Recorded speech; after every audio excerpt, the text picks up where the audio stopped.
Okay, good morning and welcome to America's Web Radio. And we've got quite a show for you today. As always on David's Pick, we love doing this and love introducing new people. And this one is sort of extra special in that it's right around the corner from where I live. And we have a gentleman on the city council, Councilman Alex Wright. And Alex is also a veteran. And as we do with all of our David's Pick shows, we start out by remembering those that have given the ultimate sacrifice, including a friend of mine. And you're always invited to go to our website and look at the memorial that we have for J. Roy Ritchie. He succumbed to Agent Orange-induced cancer, and I still think about him. He was my roommate in college and a very, very dear friend. But we don't everybody that has served in the military. All of them are our brothers and sisters, and we appreciate them. We're going to take just 1 minute of silence and remember them. And remember those that are serving today. I've got a son serving today, and so we want to remember everybody that's worn a uniform, be it military or first responder. So we'll take out just 1 minute.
Okay, thank you and amen. Now, the other thing that we do, and we gotta admit that Alex is not too familiar with what I'm doing next. But I know anybody that served in the Marines or in the Army, they know what's coming, and that's the way we get going at this show every time.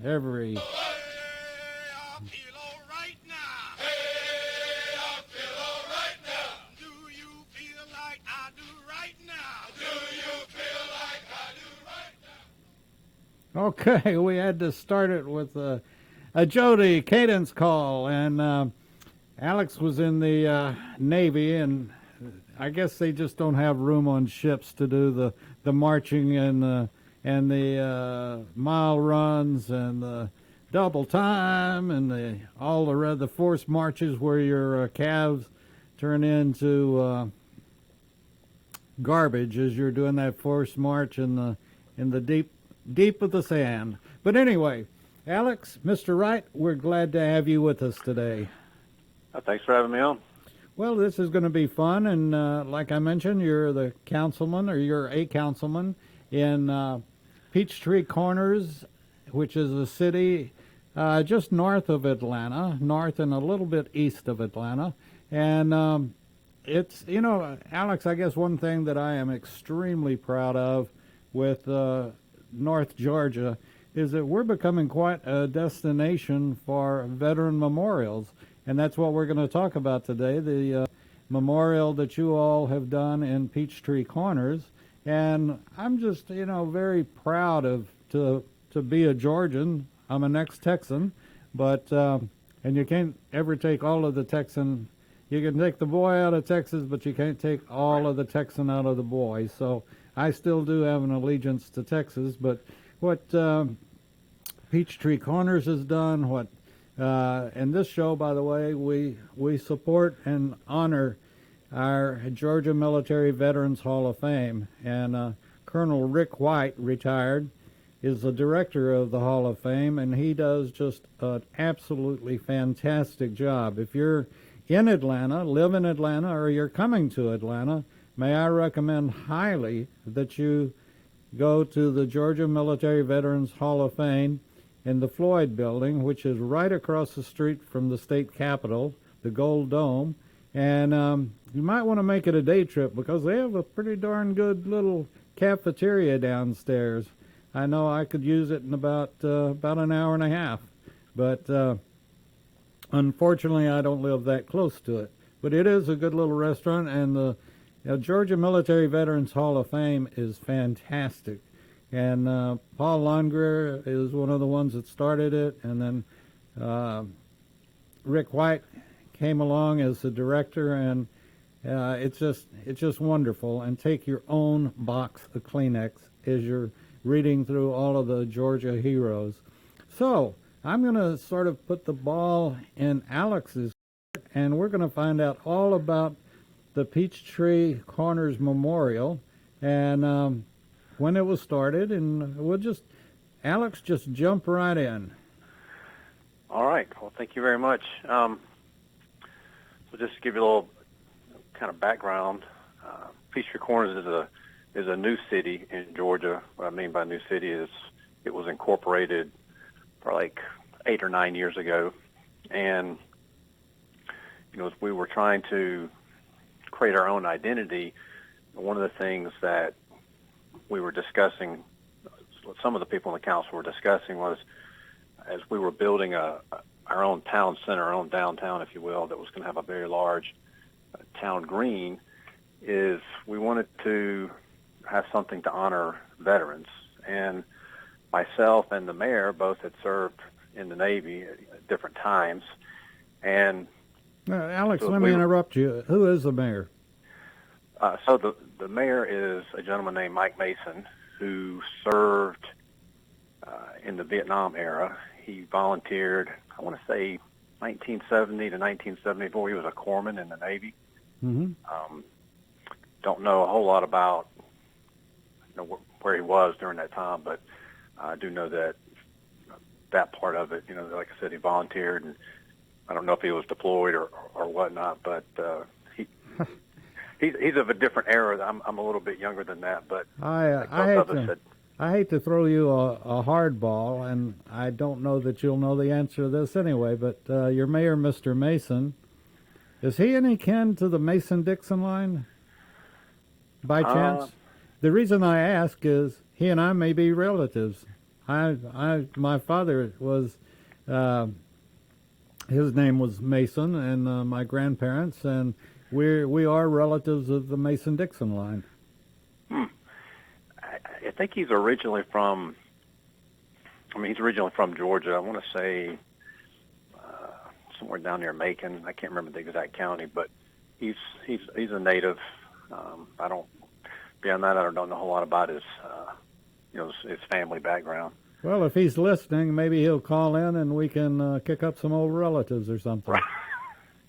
Yeah, you may be related. It's a small world sometimes. Oh, we just did a show on that the other day. It's a very small world, and I can't stand that song, but it is a very small world. Yeah. So anyways, he and I were, discussing this.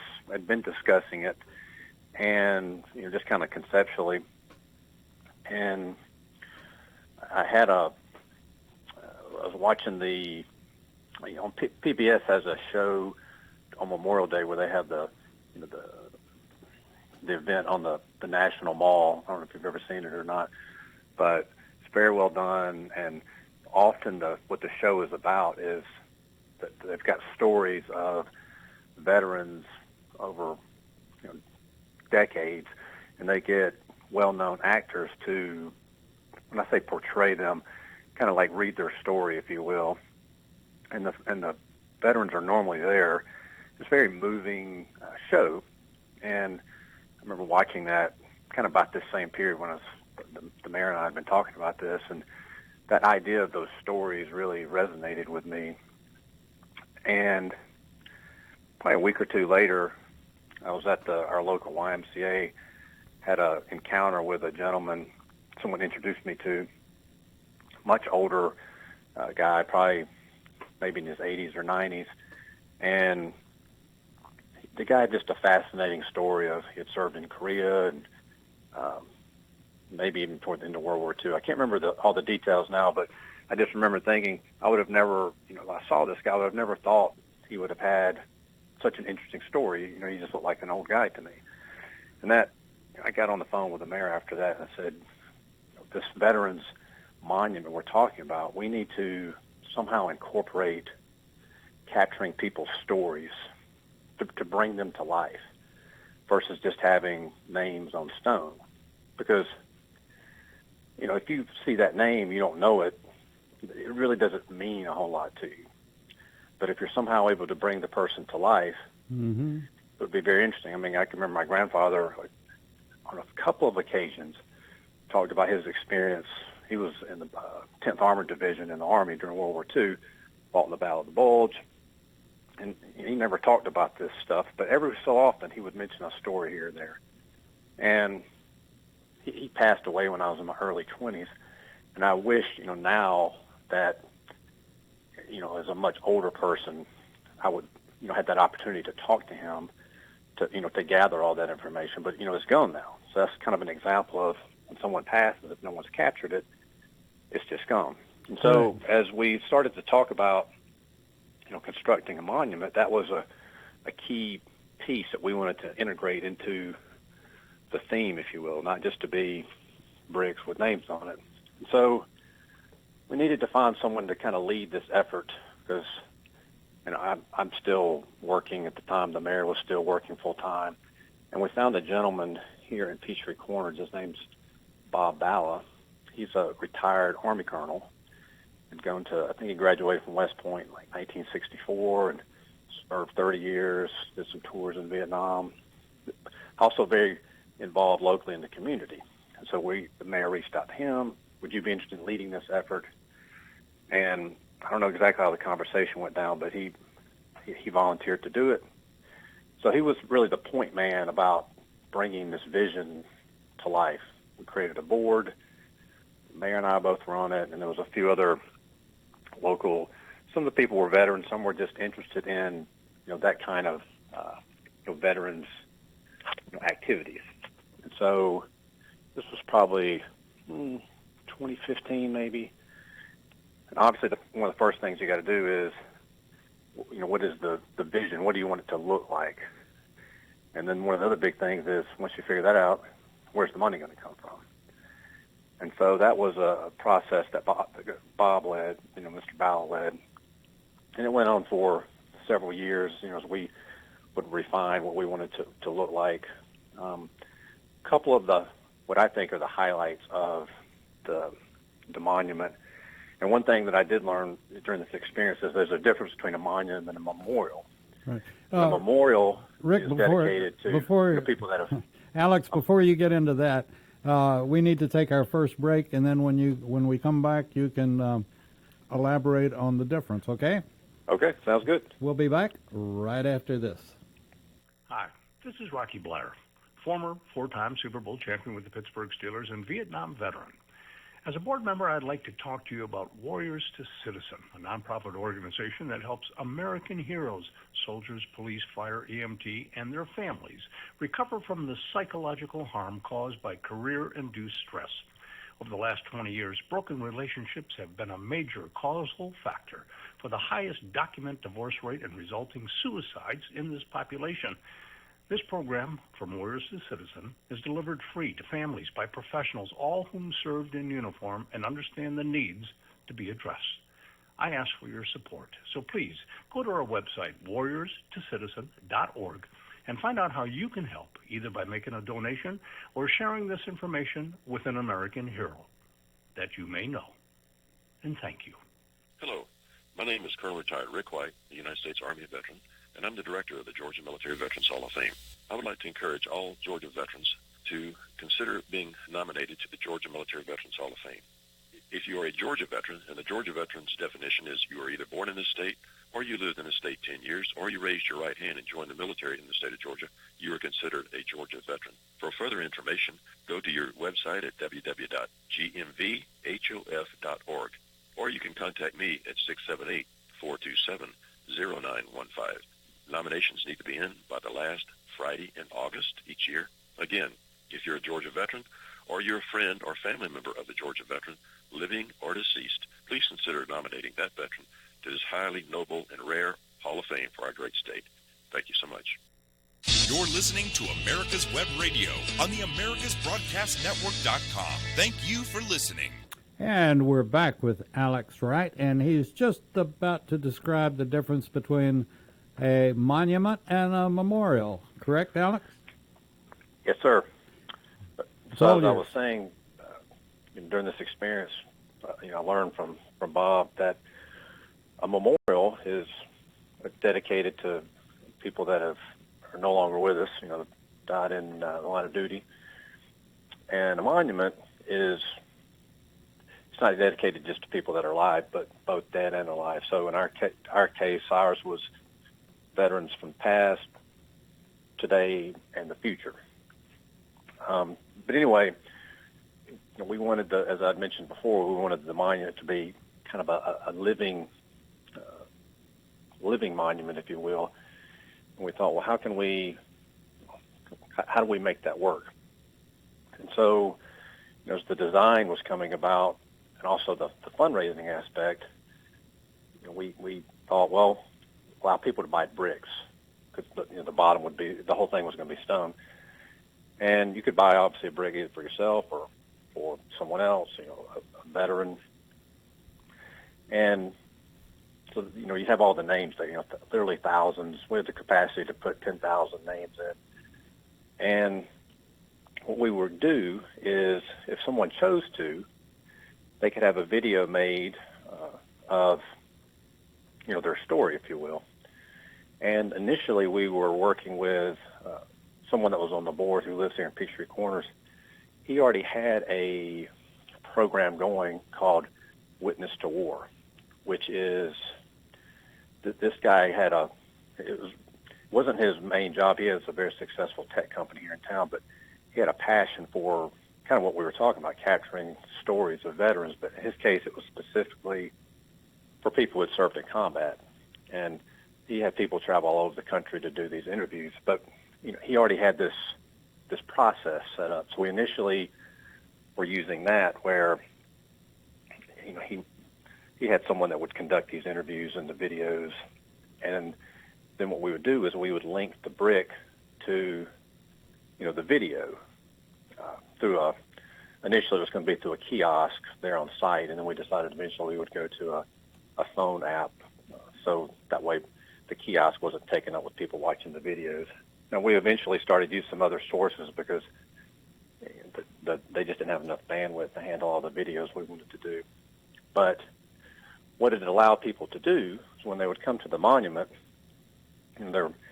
what the kiosk did do is a brick finder. You could type a name in, and it would show you where the brick was, so you could go to it.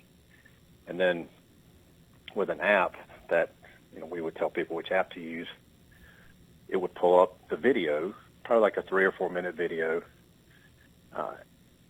And sometimes it was the actual veteran. Sometimes it would be, a son or daughter, or even a grandson or granddaughter.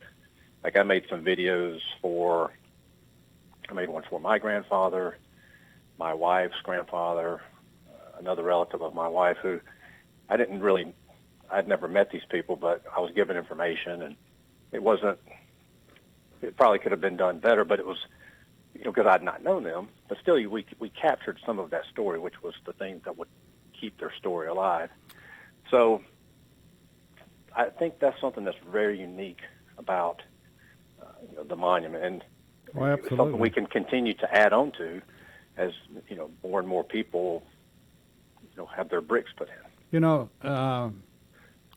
Alex, I want to commend you all for doing it, and we mention on this show every week the fact that our veterans today are our history books. It's deplorable what our kids are really not getting taught in school from the history books. And so we recommend every veteran, no matter where or what or when you served, if you haven't done it with your kids, do it with your grandkids. Get them up on your lap and tell them what you did and how you served. And I want to mention one other thing. We had a gentleman on yesterday on Pete Mecca's show, A Veteran's Story, and this gentleman is 96 years old, and he's survived the Holocaust. And if you want to go to A Veteran's Story on our website and go to programs and then A Veteran's Story, and you better have your box of Kleenex close at hand. It's a heck of a story, but it's history, and there are people today, and Pete and his guest yesterday discussed the fact that people don't even recognize the Holocaust. Now, Alex, I don't know if you're aware of this or not, but we do a show called Remembering Desert Shield and Desert Storm. 30 years ago, we went to war. And there are people that if you ask what was Desert Shield and what were we doing there? They have no clue. Yep. And what you all have done is fascinating, and I bless you for it, and we will continue. In fact, I do promote it. I don't know whether you know it or not, but we do promote the fact that you all are there, Johns Creek is there, and anybody that supports veterans, we support. And you all certainly are. So you've got this information in a kiosk, I believe, correct? Right. So at the monument, which is right on our town green, which is very popular attraction, for lack of a better word.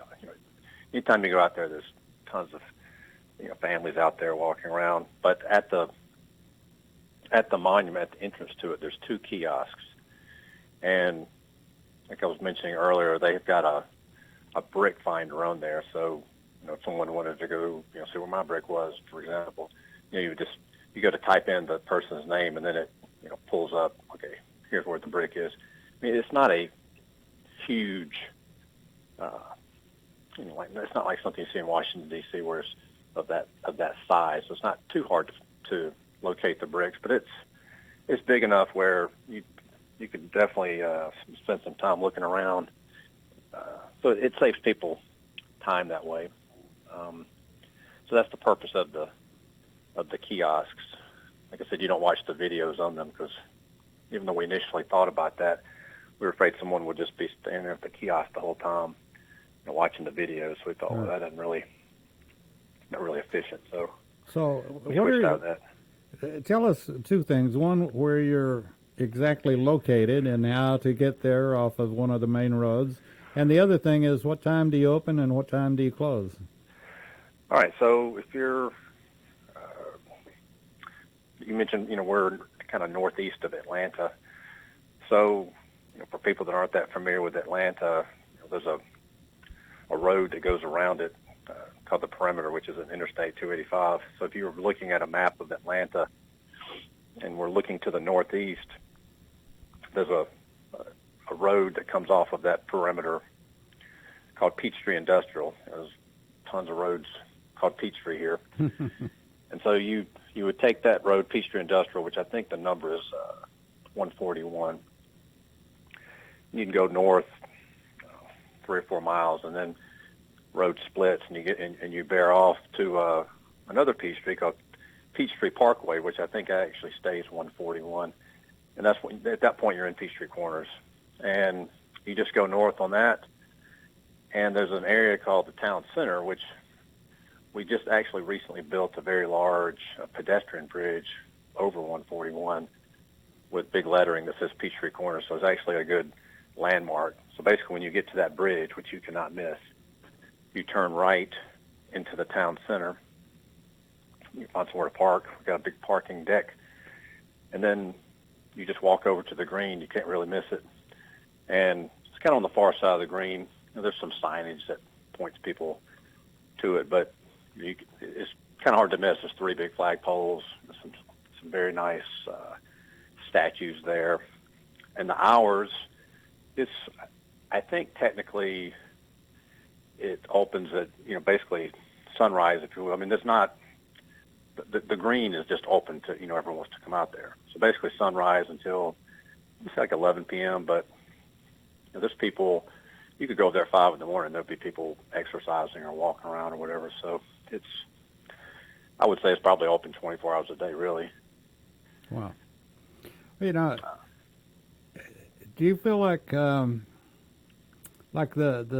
walled hills that's in Johns Creek, which is a replica of the Vietnam Veterans Wall in Washington, D.C. Oh, by the way, I want to mention in the mall in Washington, D.C., they will have groundbreaking, if they haven't already, but for memorial to those that have served in Desert Shield and Desert Storm. And they're just about to have the groundbreaking, if they haven't already, in the last couple of days, literally. But we're pleased that they are remembering our veterans that served in the Middle East. So anyway, back to Peachtree Corners. Is there any? I gather if it's open, like you said, it's basically free to the public. Oh yeah, absolutely. It's just like any, I don't know about any, but a lot of times those kind of things are accessible to anyone. Like I said, anytime you go over there, at least during daylight hours, it's a very active area. There's restaurants and got a big stage there. We have concerts and a lot of. It's really meant to bring the community together. Kind of bond us, if you will, through common activities. And so we thought having the Veterans Monument right there on the green really was conducive to that idea of something to bond us in our current environment. I mean, I would argue we desperately need things that we have in common, to focus on those things versus the things that maybe we differ on. I think there's a lot of support for the military, at least in this area. So it's been very well received. You always get a lot of good feedback, and anytime we have events there, they're always very well attended. So yeah, it's been, I would deem it a big success so far. Well, you've got another thing in the area that there are a lot of veterans that live in that area. Johns Creek, Peachtree Corners, Roswell, all Alpharetta, all that area. There are a lot of veterans, and we certainly respect all veterans and first responders. And again, I'm very pro United States, as you might gather. But, we use the term, I don't want to say loosely, but we use the term first responders. Well, I think it's more than just the firemen and the police and the EMTs, of which I was an EMT many, many years ago. But, I was lucky, too, to serve in the military. And, the United States, in my opinion, is a first responder.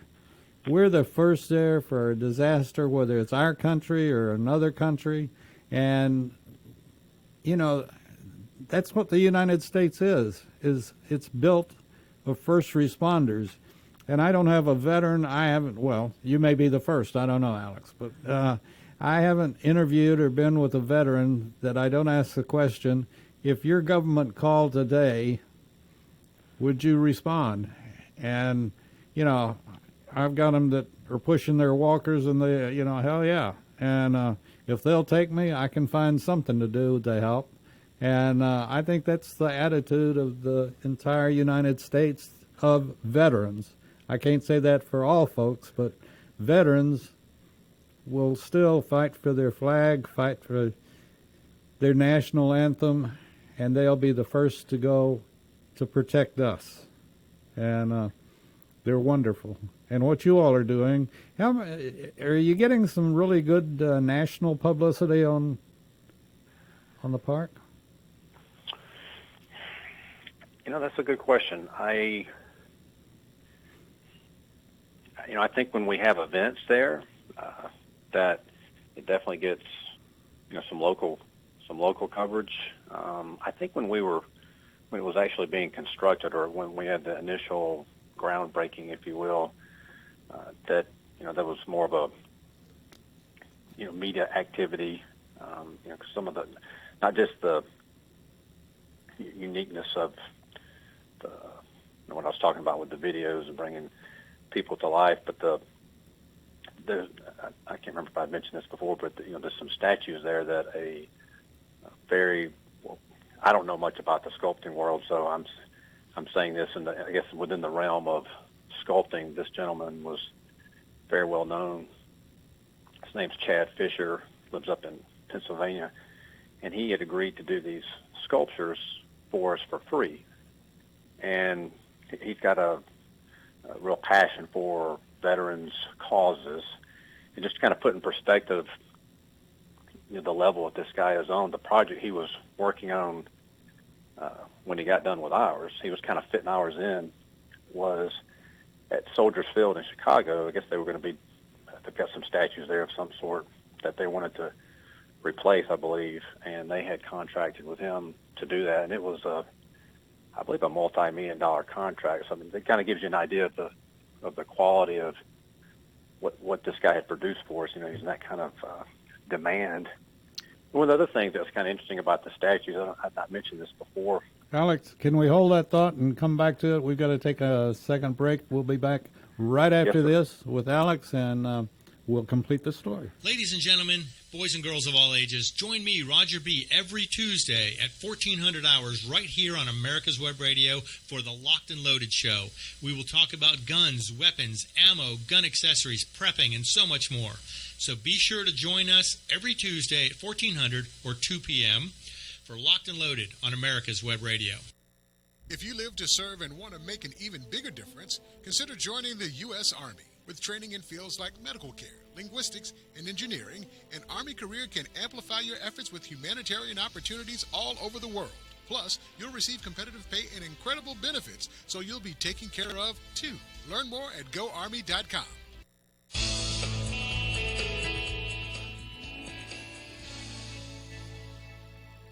This is America's Web Radio. Would you like to have a show, talk about your business, or express your opinion on America's Web Radio? Just email gm@americaswebradio.com and we'll get back to you. Thank you. And we're back to you right now with Mr. Alex Wright, and he's a city councilman in Peachtree Corners, Georgia. But the main thing we're talking about right now is what they have set up as a memorial, correct, Alex? I didn't turn your mic on. Anyway, to veterans, and it's in Peachtree Corners, and it's a beautiful area. And if you've never been to Atlanta or the Atlanta area, there are many areas that are beautiful, and this happens to be one. And what you all have done there, Alex, is and needs national recognition. And most of our shows do go out on a national basis, and we invite anybody that's coming to Atlanta to go to the Georgia Military Veterans Hall of Fame, which is downtown, and then get out of downtown and come out to Peachtree Corners and see what they've got going on. I think, like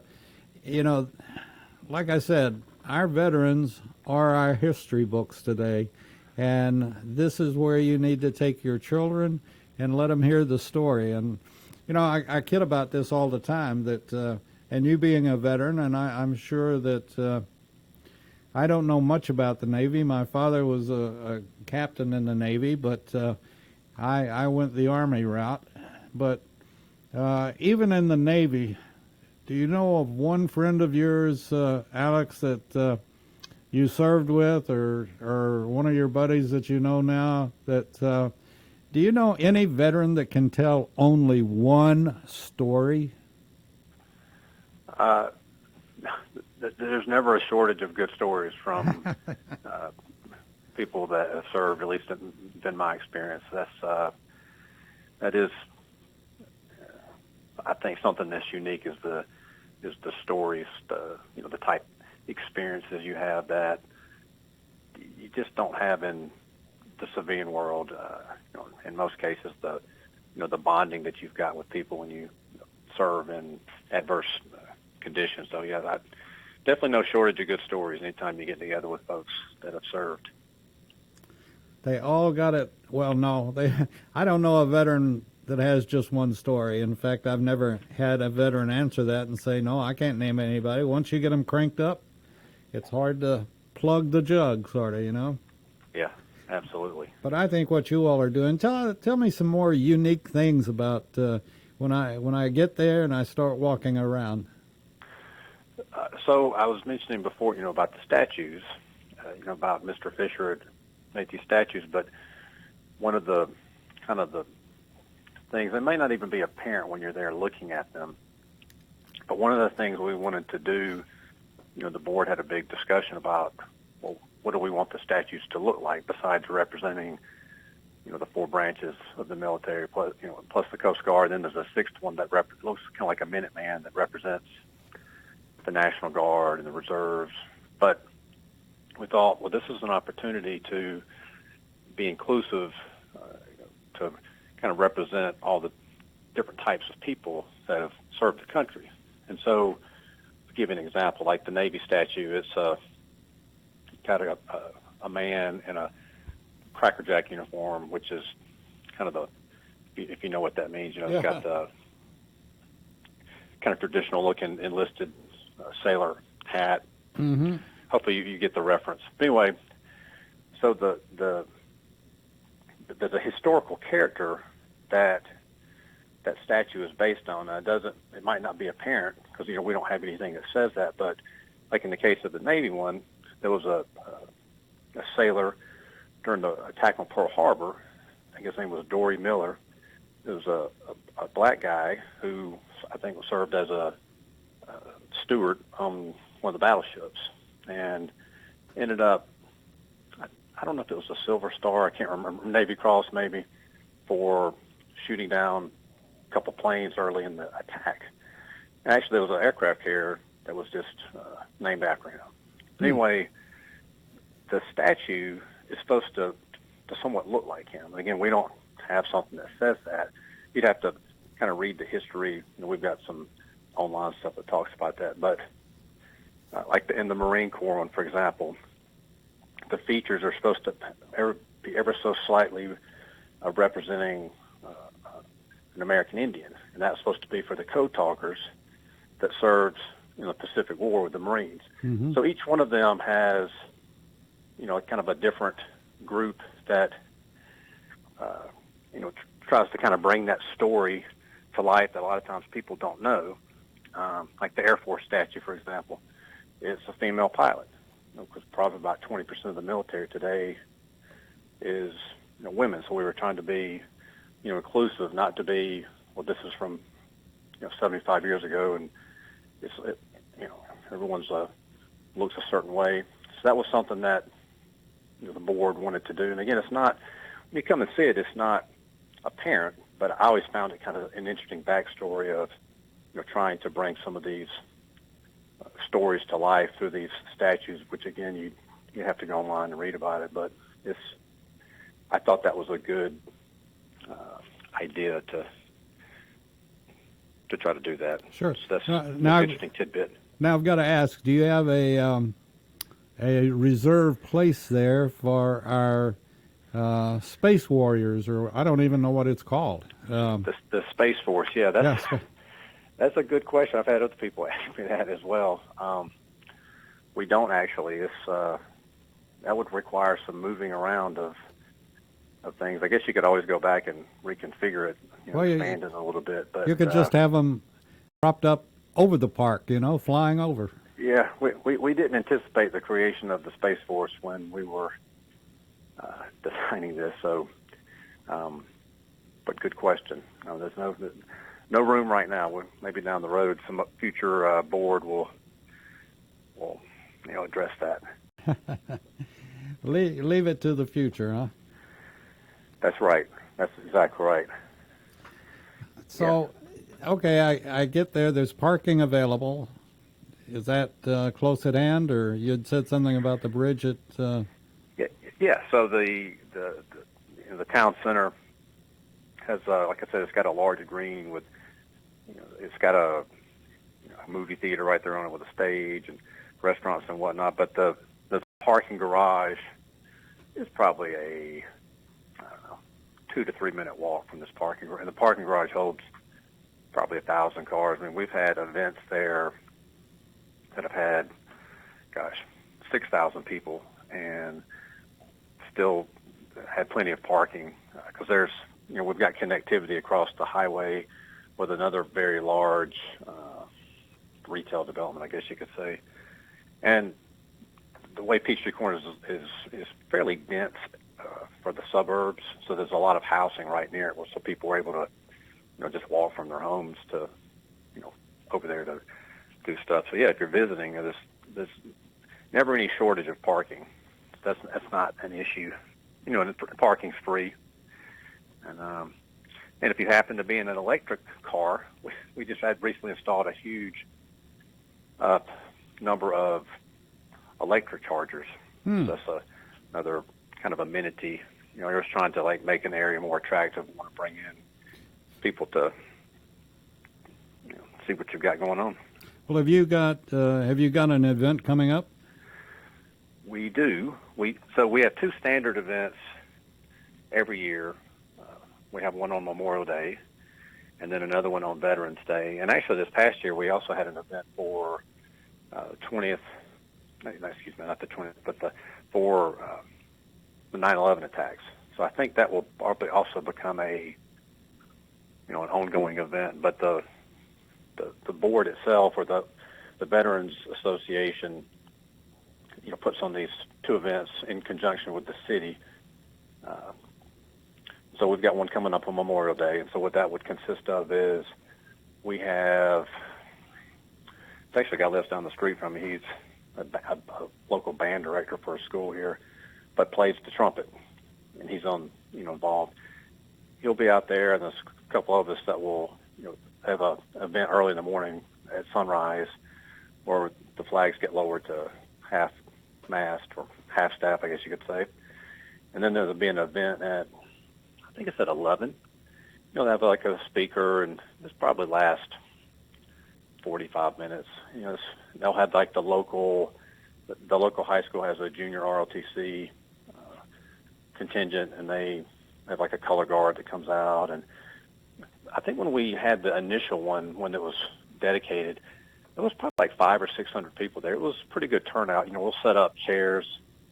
Now with the virus going on, the memorial one we had this past year was virtual.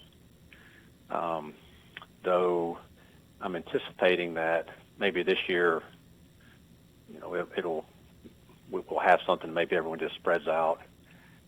Hopefully we can do it that way. It's just not the same when you're not in person. But we've had people. We had a guy there. He was in the local assisted living, but had served in World War II. Had several represent. Atlanta's a pretty large city. It's got a lot of not the embassies, but the consulates. We've had consulates from some Japan, South Korea, some from Europe would come and participate. It was normally, pretty well attended. We often will have a band from either one of the local schools, or a couple of years ago we had a band from, one of the military units here locally, play some patriotic music. It's always, like I said, well done and pretty well attended. As a veteran yourself, do you ever have the flag go by in a color guard that you don't still get some chill bumps? Yes, definitely. I mean, maybe not every time, but there are definitely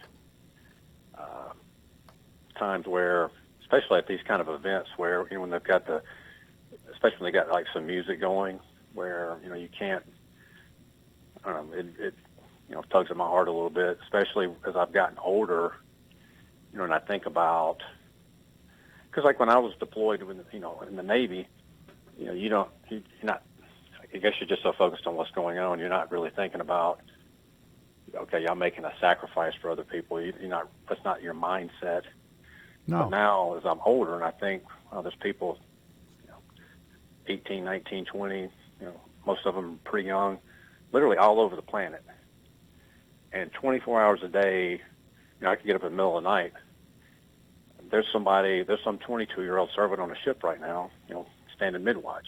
Right. And, if you haven't done that before, like you don't really appreciate it. And as I've gotten older, I've come to, appreciate, wow, there's people that have chosen to do this. And that's because it's not an easy life whatsoever. I don't know about deployment with the Army or the Marines. I'm sure it's very difficult in its own way. Being deployed on the ship for 6, 7, 8 months, that's a tough life. So you it get makes me you more get and to more know grateful as I get older for people doing that. You get to know your shipmates very well. And as I mentioned earlier, I have a son that's he's a major in the Air Force that I'm very, very proud of. And, he's had a tour in Korea, a tour in Germany, and now he's here in the States again. So we're very pleased with him, very happy with him. And but the military, and I go through this all the time, is that today's military, it's almost like a civilian job in some ways, in that one, the pay scale is very good, and I don't think there's a job in the world or an interest in the world that you may have as a high school senior or you may have as a college graduate or whatever, and if you haven't decided what you want to do with your life, then check out the military, because I can guarantee you one of the branches has something that's going to be of interest to you and can easily turn into a career. And once you've served your tour and get out, you're going to be ahead of the guy standing next to you looking for a job, because the HRs love the military. They know that you're a leader. They know that you can take responsibility, and that you are called on to do something, you'll do it. And the military is a fantastic career. And, we certainly suggest to parents, to grandparents, to kids, take a look at the military and all the opportunities. And the pay is very good these days. So that's our spill for all branches.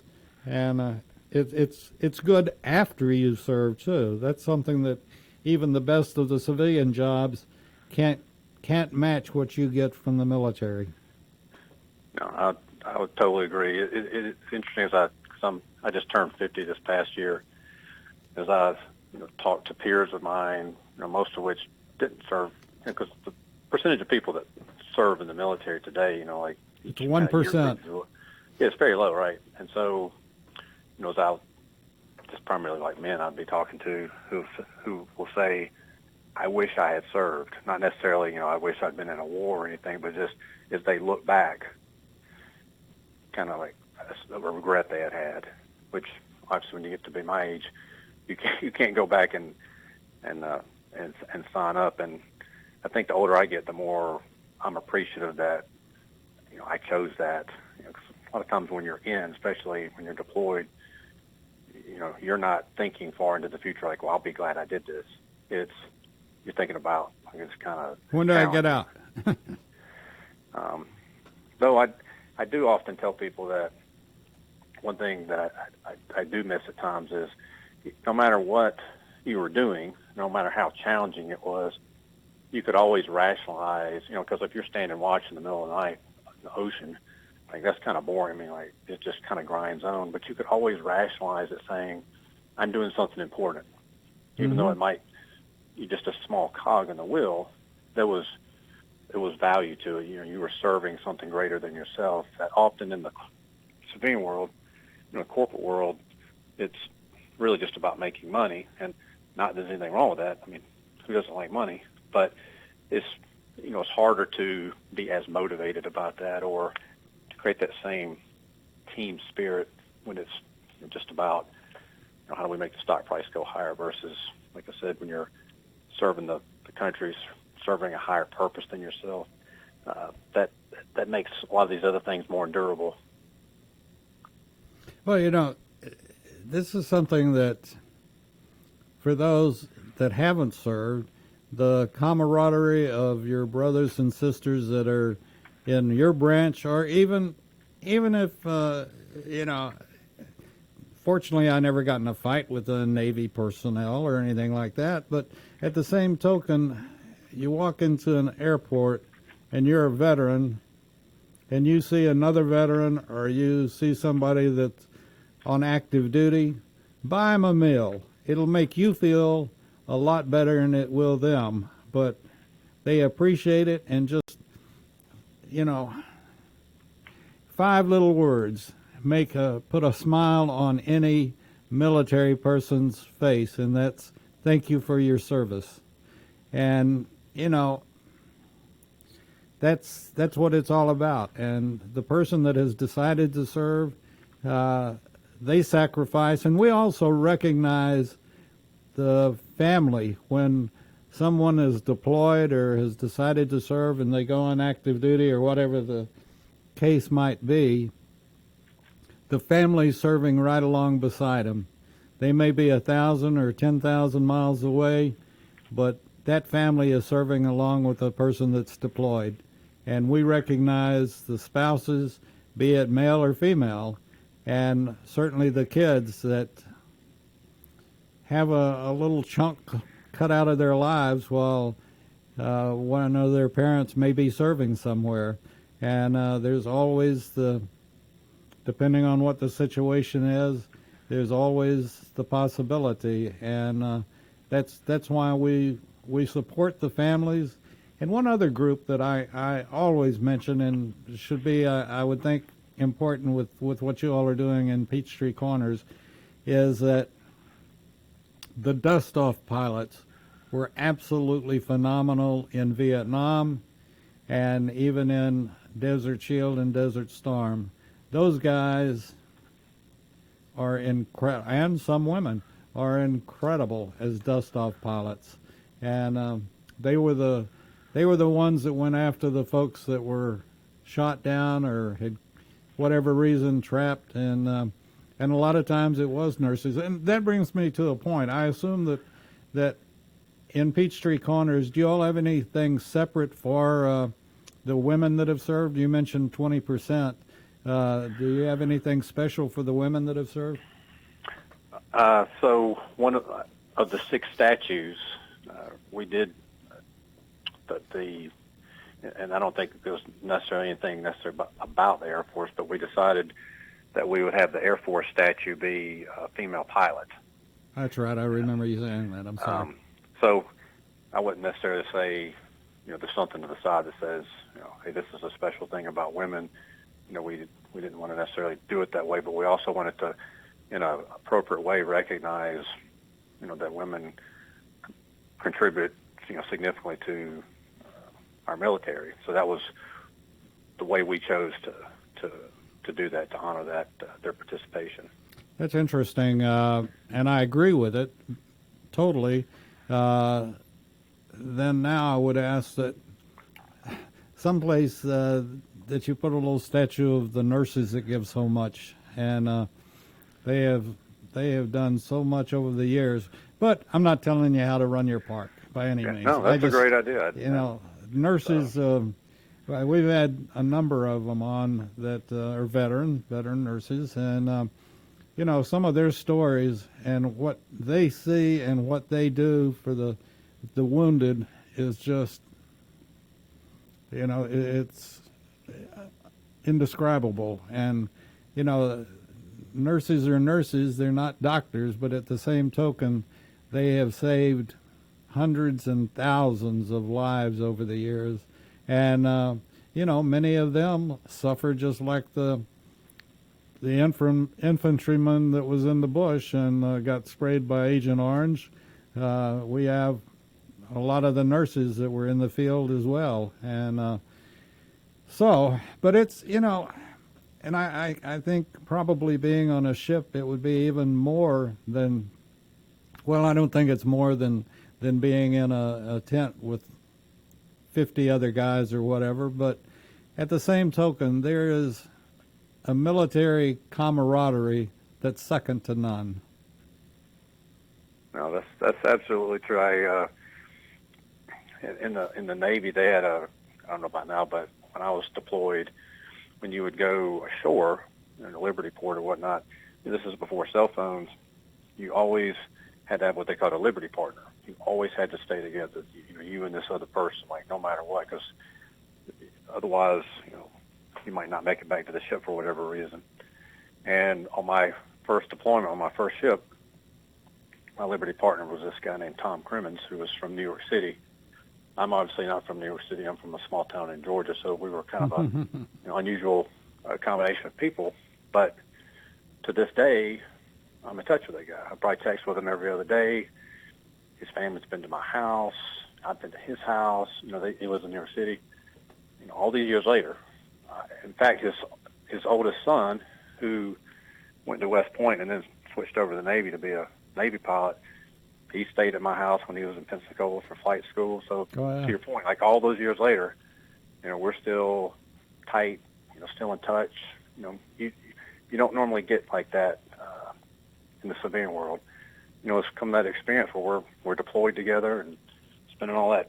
I mean, when you're standing watch in the middle of the night, you got a lot of free time to talk about things. You often learn more than you really want to know about somebody, but you get to know them. Oh, yeah, so, and the families almost mashed together. Yes, that is true. Very true. So, yeah, I've been grateful for, those experiences. And, heck, even, during the building of this monument, I would meet people I didn't know were veterans. And, it's amazing how quickly you establish a bond, maybe not like what I had with my Liberty partner, but it's like this unspoken bond of, we've got something in common. Yeah, you served, I served. And, and I make it quite clear that I was never in country. I was a reservist. But I put in my 6 years, and I appreciate, I feel like I didn't do my whole thing, but I still appreciate the recognition that people like Rick White give me, and, and I certainly respect him for his 2 tours in Vietnam. And, it just, it all comes down to you have to pick and choose at the time. And some people go right and some people go left. And some people, walk straight ahead, But yep. You still served, and you still know everybody, one thing about it, no matter what branch you're in, you go through basic and AIT or boot camp or whatever the service might call it, but you all go through that first 6 months of training. That's right. You're all get yelled at together. Yep.